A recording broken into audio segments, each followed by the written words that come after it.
Sounds like friction is something you're very familiar with. It's a word just that I feel like is like cast above us right now in boldface, highlighted, underlined letters. It's just friction like is growth. Friction. Yes. Like you're up in the morning, and I imagine David Goggins going to the coffee maker, stretching out, good morning, sunshine, and you're telling me from eyelids open, there's friction. Yes, and that is the thing that people don't fucking get. The biggest misunderstanding about David Goggins of all time. It's like, whether you believe in God or not, I do.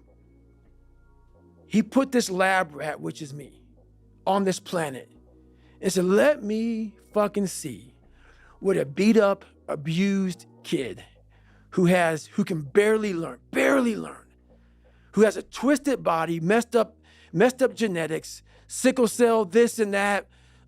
Let me give him everything that pretty much disqualifies you from the military. But back then, it wasn't estrus. And let's put him in this and see what comes out of it. So to do that, friction. You don't wake up in the morning time and go to the coffee maker. Matter of fact, sometimes you don't even sleep.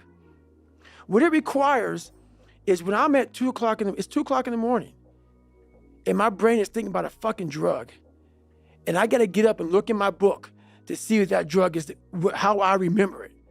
And this is every day of my fucking life. That's why when I train a fighter or I train someone, I'm like, you have no fucking idea how great you really are, because you are using such minimal of what you have. And if people can learn to focus, this is what's possible. While it may not be pretty, like people want to do a documentary on me. I go, no, I don't want you to do a documentary on me. Because I will have normal, everyday people picking me apart. Oh, his life is miserable. Who wants to live like that? It's crazy how it's almost like he's sick, he's psychotic.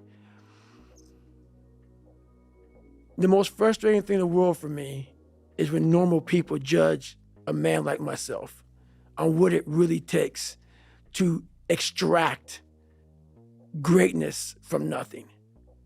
It takes every bit of who you are if you choose that route. If you don't, Merry Christmas, do what you got to do. But yeah, all these things for me, like I told you, man, I'm gonna keep it real. I'm not coming here to talk about perform without purpose. Because I go through, when I write these books, I try to dumb down David Goggins.